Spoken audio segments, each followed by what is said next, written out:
This YouTube channel does not promote any violent, harmful, or illegal activities. All content provided by this channel is meant for an educational purpose only.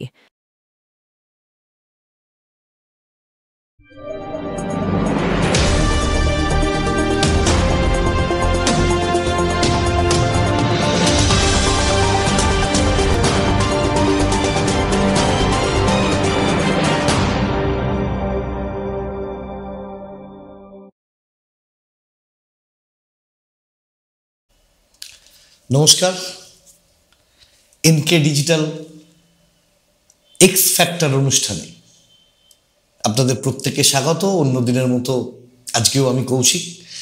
আজকের যে শীর্ষক, মহাকুম্ভের পদাঘাত। কেন এই শীর্ষককে তুলে নিয়ে আসতে হলো, কেন এটাকে নিয়ে আলোচনার দরকার, সেটাই আজকে আপনাদের সামনে আমি উপস্থাপিত করব। বহুল চর্চিত একটি বিষয়, বিগত 3 দিন থেকে আপনারা দেখতে পাচ্ছেন বিভিন্ন সংবাদ মাধ্যম থেকে শুরু করে, সোশ্যাল মিডিয়া থেকে শুরু করে, আমাদের যে ইউটিউব চ্যানেলগুলি আছে তাতে প্রত্যেক চ্যানেল কি হলো মহাকুম্ভে।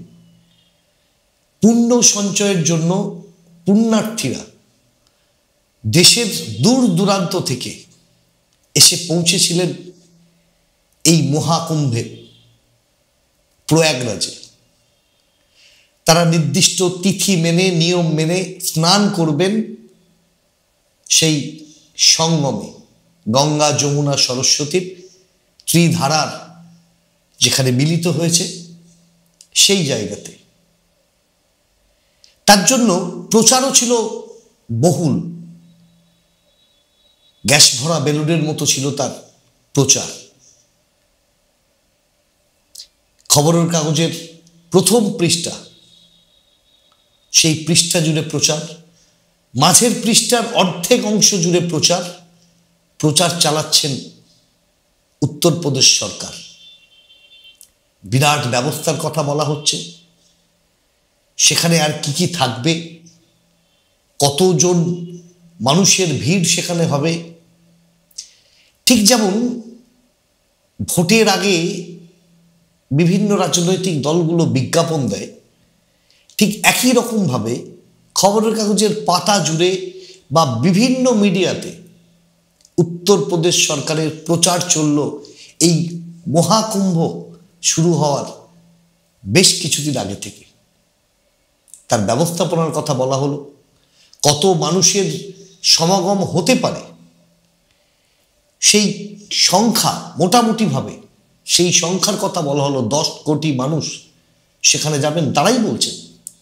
সেইভাবে নাকি তার ব্যবস্থাপনা, অ্যারেঞ্জমেন্টস, বিভিন্ন ক্ষেত্রে, চিকিৎসা ক্ষেত্র থেকে শুরু করে সমস্ত জায়গায় আমরা সেটা দেখলাম।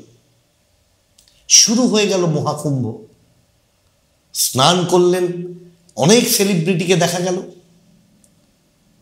প্রধানমন্ত্রী থেকে আরম্ভ করে স্বরাষ্ট্রমন্ত্রী, বিজেপির বড় বড় মাথারা, বড় বড় লিডাররা, রূপালী পর্দার, হলিউডের, টলিউডের, বলিউডের বিভিন্ন অভিনেত্রী, অভিনেতারা, কেউ কেউ গৃহী জীবন ত্যাগ করে সাধ্বী হলেন।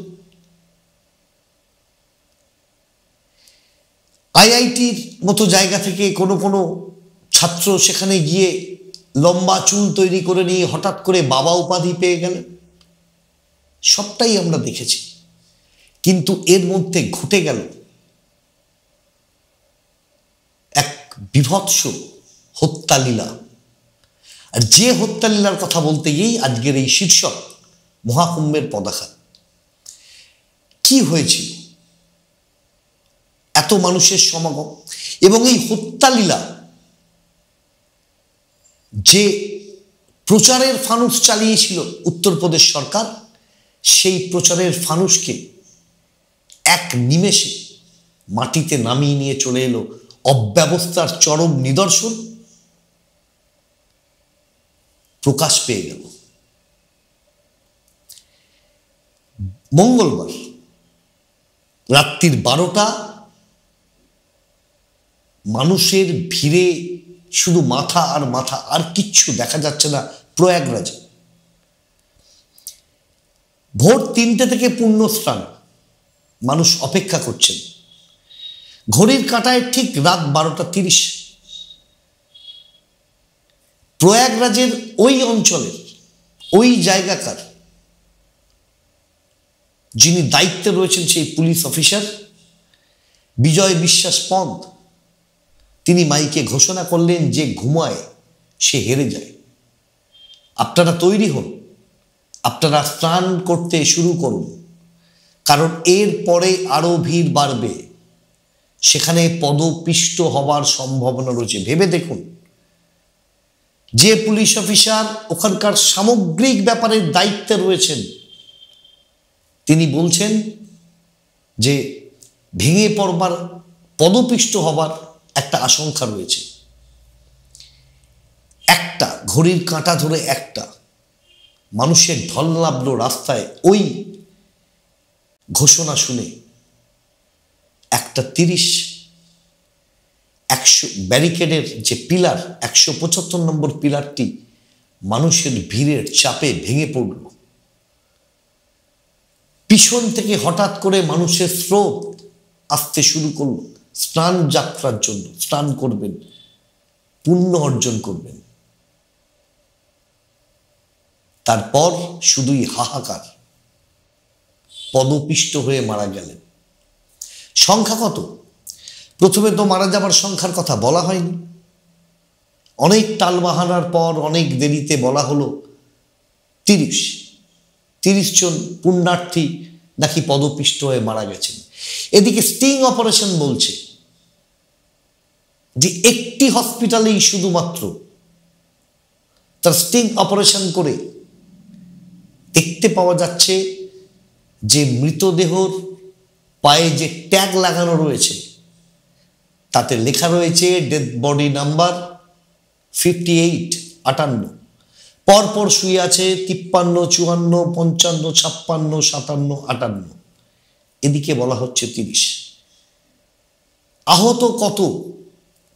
খবরের কাগজ থেকে যেটা জানা যাচ্ছে বা বিজেপি সরকার যেটা বললেন, ওখানকার বিজেপি সরকার যেটা বললেন তার সংখ্যা নাকি 60 জন। কিন্তু এত লোকের, তাদের পরিবারের লোককে খুঁজে পাচ্ছেন না, তারা রীতিমতো প্রশাসনের, ওখানকার প্রশাসনের উপর চাপ তৈরি করছেন। অগুণতিক মাথা গোনা যাচ্ছে না। এবং সেক্ষেত্রে সমর্থিত সূত্রের খবর বলছে 100 জনের বেশি মারা গেছে এই পদপিষ্টের ঘটনায়। সময় বলবে, সময় কি সঠিক তথ্য তুলে ধরতে পারবে? প্রশ্নটা ঠিক এই জায়গাতেই যে সময় কি সঠিক তথ্য তুলে ধরতে পারবে? যে টাইম ফ্রেম বলছিলাম সেই টাইম ফ্রেম অনুযায়ী 2:30 সবশেষ মৃতদেহ স্তূপ, এদিকে ওদিকে ছড়িয়ে থাকা তাদের গায়ের চাদর, তাদের জুতো, চপ্পল, নারকীয় ব্যবস্থা। তারপর পরের দিন সকাল 7টা আবার শুরু হয়েছিল পুণ্য স্নান। যে জায়গায় আগের দিন রাত্রিবেলায় পাওয়া যায়নি ডিজাস্টার ম্যানেজমেন্টের মানুষদের, যারা মানুষকে উদ্ধার করবেন, পাওয়া যায়নি পুলিশকে, অথচ রাত্রির 2:30 থেকে সকাল 7টার মধ্যে সেই জায়গা নিট অ্যান্ড ক্লিন, না পাওয়া গেল পরে থাকা একটিও জুতো, চপ্পল এবং গায়ের চাদর, না পাওয়া গেল মৃতদেহ। কারণ এর মধ্যে অহরহ অ্যাম্বুলেন্স করে বডিগুলোকে তুলে নিয়ে যাওয়া হয়েছে, মৃতদেহগুলোকে তুলে নিয়ে যাওয়া হয়েছে মূলত 2টি হসপিটালে। একটি হসপিটাল থেকে স্টিং অপারেশনের মাধ্যমে জানা যাচ্ছে। তারপর প্রশ্ন করা হয়েছিল এই কুম্ভ মেলার সিএমওকে, তিনি বলছেন সরকার যখন বলেছেন যে 30 জন মারা গেছে, তাহলে আমিও বলবো 30 জন মারা গেছে। ভাবুন, কুম্ভ মেলার সিএমও তিনি বলছেন যে সরকার যখন বলেছে 30টা, তাহলে 30টাই মারা গেছে। কথার মধ্যে কোনো একটা ফাঁক থেকে গেল, কথার মধ্যে কিছু চাপা দিয়ে চলে গেলেন উনি।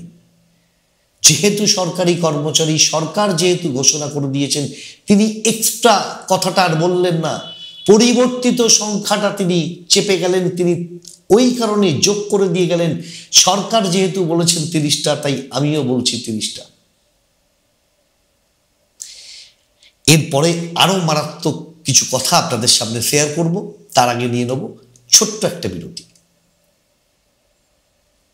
আধ্যাত্মিক ঈশ্বরীয় বিশ্ববিদ্যালয়, এখানে গীতার জ্ঞানের দ্বারা আত্মার পড়াই পড়ানো হয় এবং রাজযোগ শেখানো হয়। নিরাকার শিব পরমপিতা পরমাত্মা সাকারে এসে গেছেন 1936 সালে বিশ্ব পরিবর্তনে 100 বছরের জন্য। নতুন সত্যযুগের স্থাপনা এবং পুরনো কলিযুগ বিনাশ হতে চলেছে। আপনারা সবাই এই জ্ঞান গ্রহণ করুন সম্পূর্ণ বিনামূল্যে। যোগাযোগ করুন 9007162175 এই নাম্বারে। Found Kolkata's first ever sweet shop serving so unique items like Dab Malai Curry, Motichur Truffle, Gajor Borfi, Dab Kalakand, and I had to try them. শুধু তাই নয়, শক্তিগড়ের ল্যাংচা, বর্ধমানের সীতাভোগ, মালদার পোস্তকদম, বহরমপুরের ছানা বড়া, এগুলো সবকিছু খেতে হলে আর এত দূরে যেতে হবে না। সুন্দরিনী ন্যাচারালসে পেয়ে যাবে পশ্চিমবঙ্গের বিখ্যাত 10টা জেলার মিষ্টি all under the same roof. এদের বেস্ট সেলার্স কচি ডাবের শাঁস দিয়ে বানানো ডাব মালাইকারি আর কলা পাতায় মোড়া গুড়ের সন্দেশ পাতুরি আর আ মাস্ট ট্রাই।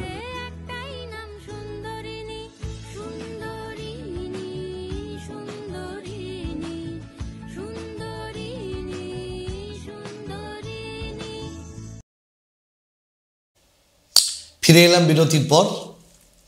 যে মারাত্মক খবরের কথা আপনাদের বলছিলাম, যে মারাত্মক কথা আপনাদের শোনাবো বলছিলাম, সরাসরি চলে আসছি সেই জায়গায়।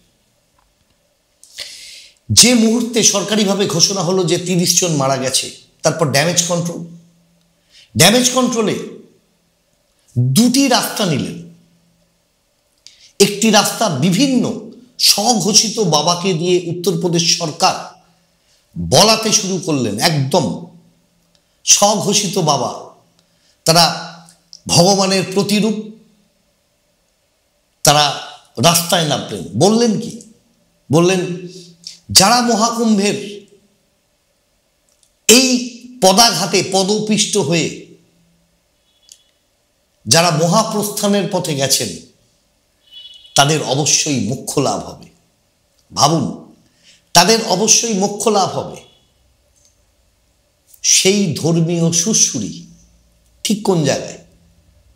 যে পুণ্যার্থীরা গেছেন তারা নিশ্চিতভাবে ধর্মীয় ভাবাবেগে তাড়িত হয়ে মহাকুম্ভে গেছেন পুণ্য অর্জনের জন্য।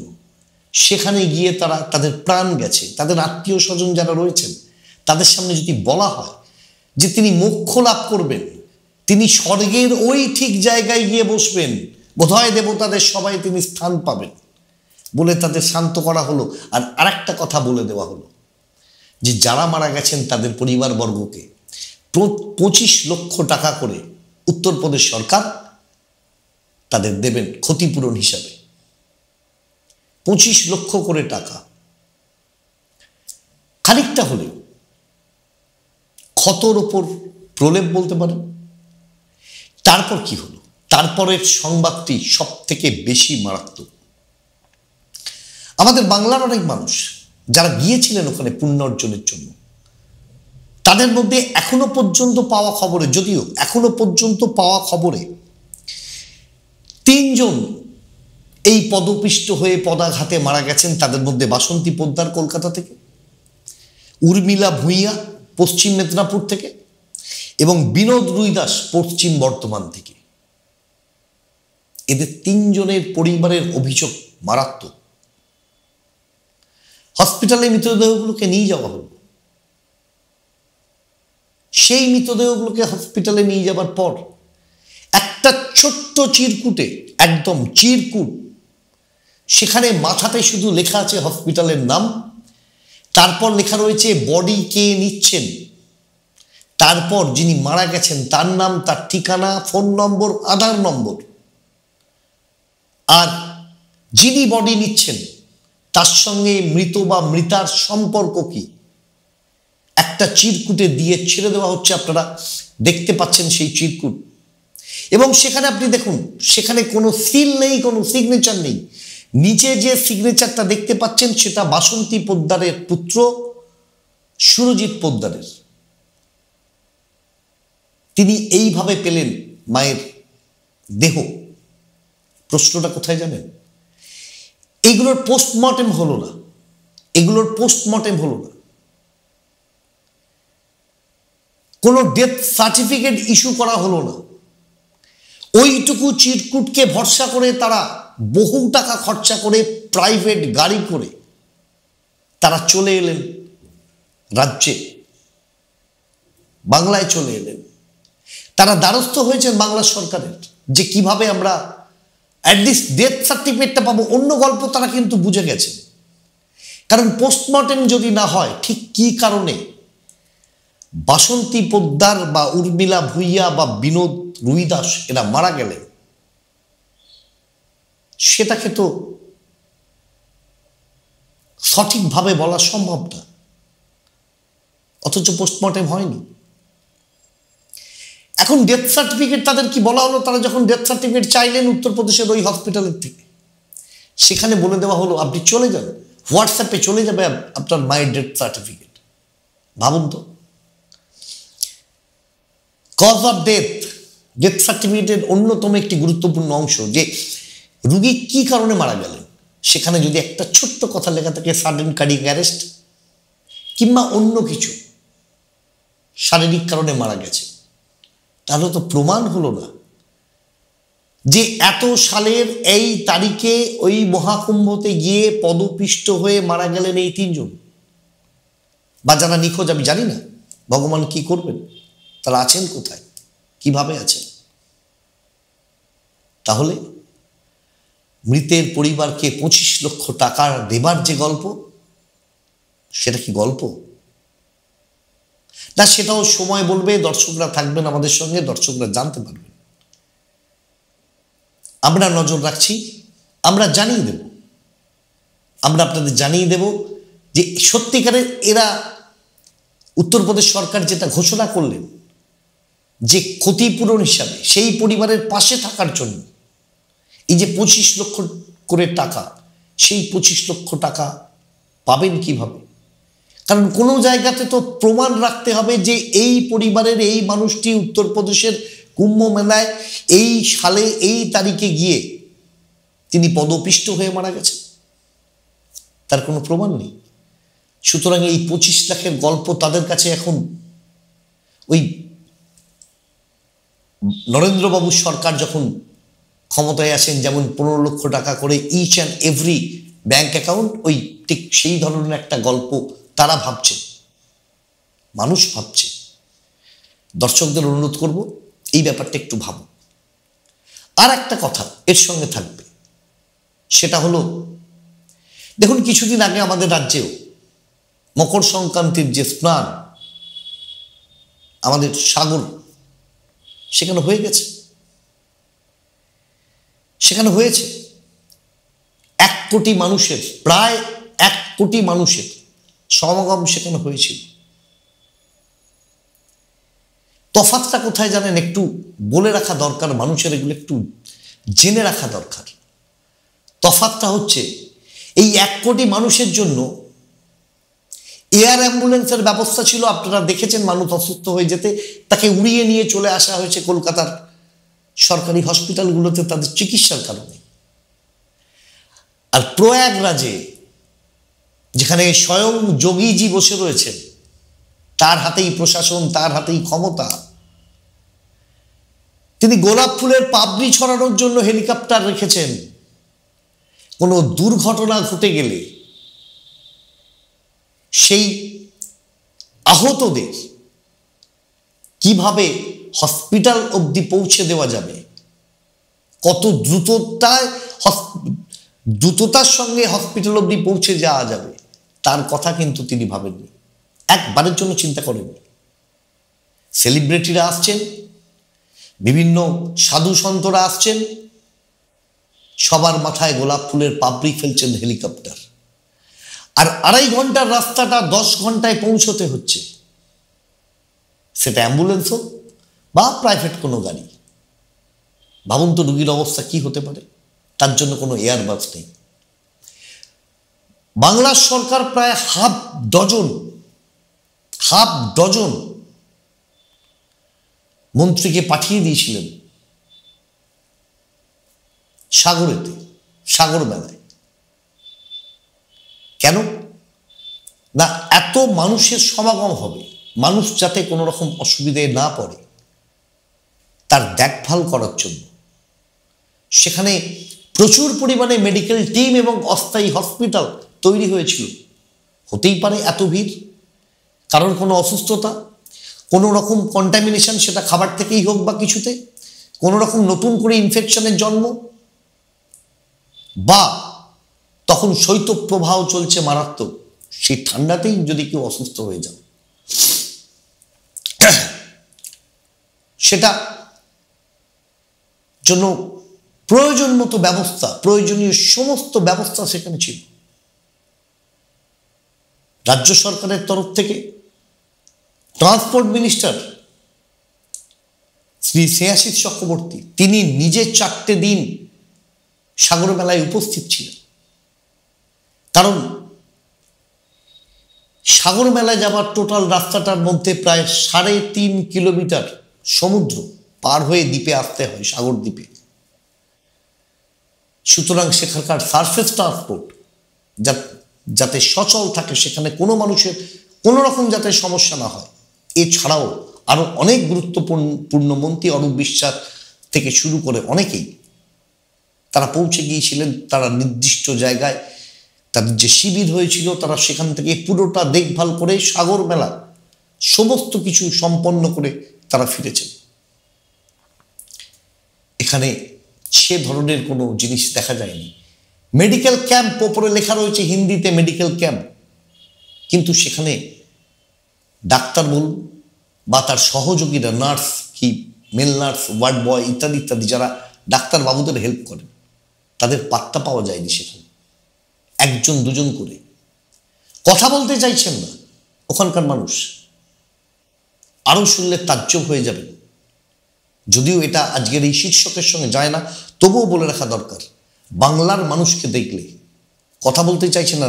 বাংলা থেকে যে গাড়িগুলো গেছে, যার নাম্বার প্লেটে লেখা রয়েছে WB, সেগুলোকে বহু দূরে সাইড করে দেওয়া হচ্ছে। অনেকটা রাস্তা, প্রায় 15 থেকে 20 কিলোমিটার রাস্তা হেঁটে আসতে হচ্ছে। রাস্তার গায়ে কোনো ম্যাপ নেই, মানুষ দেখে বুঝতে পারবেন না ঠিক কোন জায়গাটা দিয়ে গেলে কোথায় পৌঁছতে পারবো। ভাবুন কি চরম অব্যবস্থা, আর এই চরম অব্যবস্থার জন্য এতগুলো মানুষের প্রাণ। আমি জানি না সংখ্যা কোথায় গিয়ে দাঁড়াবে, 30 থেকে বেড়ে 70 নাকি 100। বিভিন্ন সূত্র থেকে আমরা খবর পাচ্ছি যেখানে 100-র কথা বলা হচ্ছে। একটি কথা বলে আজকের এই অনুষ্ঠান শেষ করব। এত কিছুর মধ্যেও কিন্তু একটা মানবিক দিক ওখানে দেখা গেল। এই ঘটনার পর মানুষ, সেখানে পুণ্যার্থীরা, তারা দিগ্ভ্রান্ত হয়ে পড়েছেন। ছবিতে উঠে এলো একটি মসজিদে তারা আশ্রয় নিয়েছেন, এবং যারা মসজিদে রয়েছেন সেই মুসলিম সম্প্রদায়ের মানুষ তাদের বেঁচে থাকার জন্য যতটুকু প্রয়োজন খাওয়া দাওয়া, তারা সেগুলো প্রোভাইড করছেন, তারা সেগুলো সাপ্লাই করছেন। এটাই তো ভারতবর্ষ। এক সম্প্রদায় বিপদে পড়লে অপর সম্প্রদায় এগিয়ে আসেন। এই একমাত্র মানবিক দিক দেখতে পেলাম। এখনো পর্যন্ত উত্তরপ্রদেশ সরকারের পক্ষ থেকে দেখতে পেলাম না কোনো মানবিক দিক। সময় কথা বলবে, আপনারাও সঙ্গে থাকবেন। দেখা যাক কোথায় কি হয়। আপনারা আমাদের মেসেজ করুন, আপনাদের কাছে কোনো খবর থাকলে আমাদের জানান। এই কথা বলে ঈশ্বরের কাছে প্রার্থনা, আর যেন এই ধরনের কোনো প্রাণঘাতী বিষয় আর যেন না আসে আমার দেশের ওপর, দেশের যে কোনো জায়গায়। এই প্রার্থনা করে আজকে বিদায় নিচ্ছি। আবার পরে অন্য কোনো শীর্ষক নিয়ে নিশ্চিতভাবে আপনাদের কাছে ফিরে আসবো। দেখতে থাকুন এনকে ডিজিটাল। ভালো থাকুন। শুভরাত্রি।